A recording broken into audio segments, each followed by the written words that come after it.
अस्सलामु अलैकुम वरहमतुल्लाहि वबरकातुहू। कहते हैं कि अल्लाह की लाठी में आवाज़ नहीं होती, और ये बात बिल्कुल सच है। यकीनन अल्लाह की मार जब पड़ती है तो उसमें आवाज़ नहीं होती। अल्लाह की शान में गुस्ताखी करने वाले, अल्लाह के रसूल की शान में गुस्ताखी करने वाले, कुरान की बेहुरमती करने वाले, अल्लाह को चैलेंज करने वाले ये भूल जाते हैं कि अल्लाह 70 माओं से ज़्यादा मोहब्बत फरमाता है। अल्लाह मोहब्बत करता है, इसी वजह से वो ढील देता है। वो नहीं चाहता कि उसका कोई बंदा जहन्नम में जाए, वो ये चाहता है कि मेरा बंदा जहन्नम की आग से बच जाए। यही वजह है कि हम लोगों ने देखा है कि बहुत सारे ऐसे लोग हैं जिन्होंने मस्जिद को तोड़ा, जिन्होंने कुरान को जलाया, जिन्होंने पैगंबर की शान में कोई गुस्ताखी की, अल्लाह के बारे में कुछ कहा, लेकिन उस वक्त उनको कुछ नहीं होता। हम लोग हैरान हो जाते हैं कि आखिर इनके ऊपर अल्लाह का अजाब क्यों नहीं आता। मेरे अजीज भाइयों, मेरी बहनों, उन पर उस वक्त अल्लाह का अजाब इसलिए नहीं आता क्योंकि अल्लाह नहीं चाहता कि उसका कोई बंदा जहन्नम में जाए। अल्लाह मोहलत देता है, अल्लाह मौका देता है, अल्लाह टाइम देता है कि बंदा तौबा कर ले, बंदे को अपनी गलती का एहसास हो जाए। और जब किसी बंदे को अपनी गलती का एहसास नहीं होता और उसको जो छूट मिल रही होती है अल्लाह की तरफ से, उसको जो अल्लाह की तरफ से ढील मिल रही होती है, वो उसको अपनी ताकत समझता है, वो उसको अपनी पावर समझता है, तो फिर अल्लाह का अजाब उसको पकड़ लेता है और फिर उसकी आंखें टंगी की टंगी रह जाती हैं। उसको कोई पूछने वाला नहीं होता, उसका कोई सहारा नहीं होता। यही कुछ हुआ तस्लीमा नसरीन के साथ। 10 साल पहले उसने कोई ट्वीट करके इस्लाम के बारे में कुछ कहा था कि इस्लाम अपाहिज है, इस्लाम हैंडीकैप्ड है। उसको लगता था कि मैं कुछ भी कहूंगी कुछ नहीं होगा, और उसको कुछ हो भी नहीं रहा था।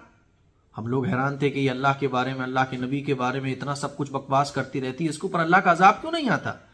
लेकिन अल्लाह की तरफ से उसको ढील दी जा रही थी, उसको मोहलत दी जा रही थी कि देखो समझ जाओ, तौबा कर लो, अल्लाह और अल्लाह के रसूल की बातों को समझ जाओ, सही रास्ते पर आ जाओ।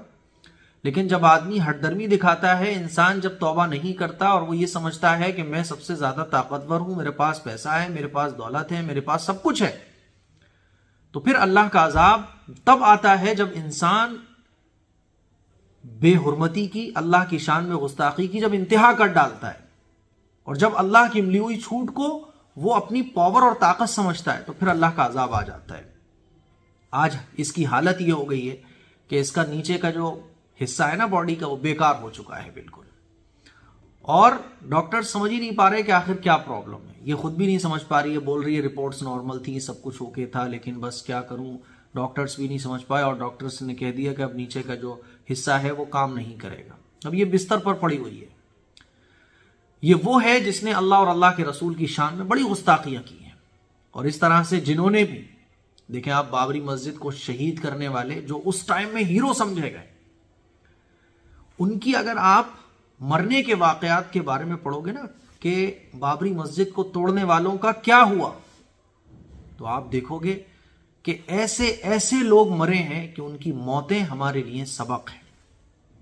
हाँ, जिनको हिदायत मिल गई तो उन्होंने 100 मस्जिदें भी बनवाई, और जिनको हिदायत नहीं मिली तो आज जो जिंदा हैं उनको कोई पूछने वाला नहीं है, और जो मरे हैं उनकी मौत के वाकयात आप पढ़ोगे ना, रूह कांप जाएगी आपकी। किसी के कीड़े पड़े, कोई अपना सर दीवार से मारा करता था, ऐसी ऐसी बीमारियों में अल्लाह ताला ने उनको मुब्तला कर दिया। हुजूर का कार्टून बनाने वाला, उसका क्या हशर हुआ। तो अल्लाह की लाठी में आवाज नहीं होती। अल्लाह की मोहलत को कभी भी यह मत समझो कि मेरी पावर है। अल्लाह मोहलत देता है, ढील देता है, लेकिन जब अल्लाह की पकड़ आती है तो ऐसी सख्त पकड़ आती है कि आदमी हैरान रह जाता है। उसके पास पैसा होता है लेकिन डॉक्टर्स कुछ नहीं कर सकते, पूरी दुनिया की ताकतें समझ नहीं पा रही होती हैं कि आखिर हुआ क्या है। तो तस्लीमा नसरीन का कुछ हाल यही हुआ। इसीलिए हम कहते हैं कि देखो, इस्लाम को फॉलो नहीं करते आप, कोई मसला नहीं है, लेकिन उसकी रेस्पेक्ट करो।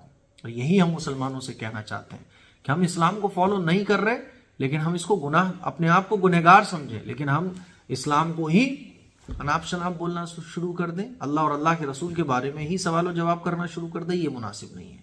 अस्सलामु अलैकुम वरहमतुल्लाहि वबरकातुहू।